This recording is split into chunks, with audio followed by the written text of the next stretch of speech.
I helped the biggest name in public speaking generate $12 million in sales, and I was in way over my head in the position that I was placed in, but I learned a lot of amazing lessons along the way and also a lot of mistakes that we made while we were in the sales team. In this video, I'm documenting but also sharing with you these tips and lessons that I learned along the way so that you don't have to make these mistakes yourself. My name is Sami Meibar, and over the past 4 years, I've helped multiple high-ticket companies scale their sales team to generate at least $40 million in revenue. Now, along those journeys, I've signed some agreements which prohibits me from speaking out about exactly the companies that I worked with.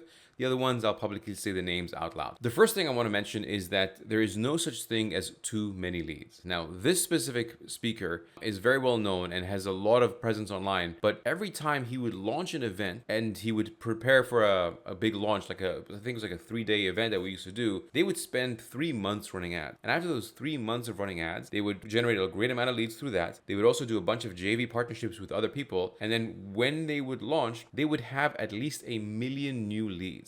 Just think about that for a second. I'm not even slightly kidding when I say this. Every time they ran a campaign for an event, they would generate around 1 million leads. So by the third event, there was 3 point something million leads in their email list. Hey, there's a lot of leads, but the whole point of all this is if you have enough people, you will always have people to sell to.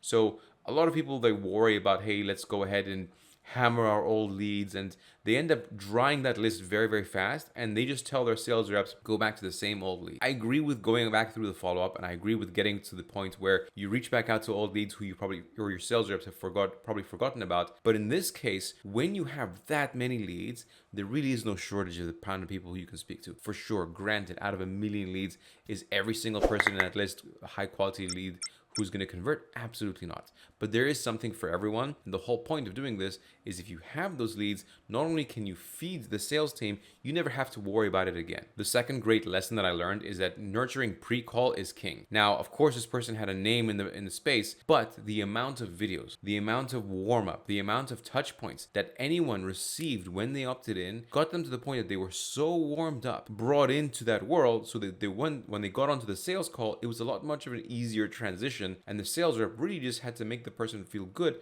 about joining and working with that person. One of the most fantastic quotes I got from this company was 10 years ago, I was reaching out to become a client myself. And I was asking them about their experience with that. And they told me, hey, the sales rep on the call said this to me. I'll never forget this.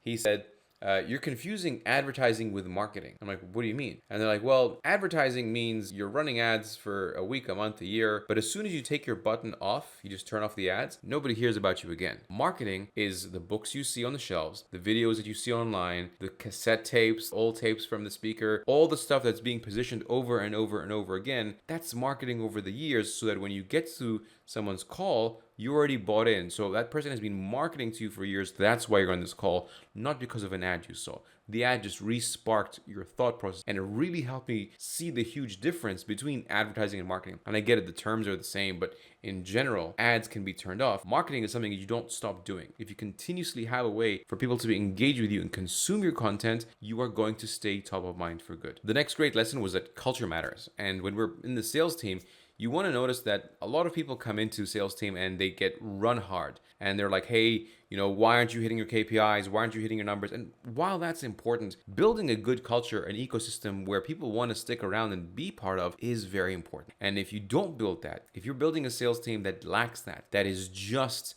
numbers, you don't build the relationship with your closers, with the sales reps who are working for you, who want to stick around for the long run, they're not going to appreciate you. They're not going to be excited about your offer. And honestly, they're going to start looking for other offers to jump onto. When we were part of this team, it was amazing how we were able to keep the culture so well knit, feel good, and it fueled everyone to just be excited to be part of this team. The next lesson I learned is that sales reps will show you who they are from the very beginning.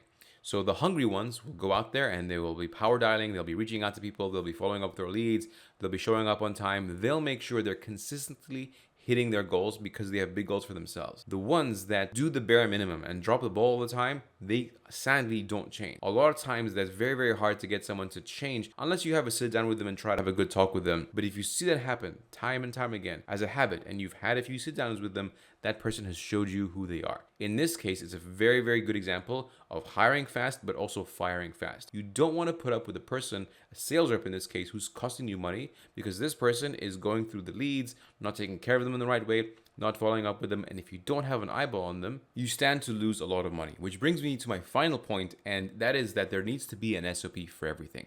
There needs to be an SOP for how reps show up, how they pick up the call, how they end the call, what they do after the call, how the handoff from sales to onboarding is going to look like. Everything from beginning to end needs an SOP. And they were so good at this that you could see why this company had scaled to the level that they were at, because everything was down to a science. And to the point that we even had calls with legal, so we could say, hey, here are the words that you can say, and we're very, very, very specific on what we were allowed to say on calls and how we were able to conduct business. So those were the great lessons that I learned, but there was a couple of mistakes that I couldn't just ignore, and I want to go ahead and share those with you. The first one is that there were some unhappy clients, let's face it. There were some people who jumped in, didn't like what they were seeing, they just weren't happy with it, and they wanted to refund. That ends up eating away at the confidence of a closer. The person who's on the call who just brought in a person to fulfillment, and then a couple weeks later they say Bob canceled, Sarah canceled, this other person canceled, it starts to affect them mentally. And I mean, unless you're like a complete stone cold killer who doesn't care, it's going to affect how you show up to calls. So the average person, the person who has morals,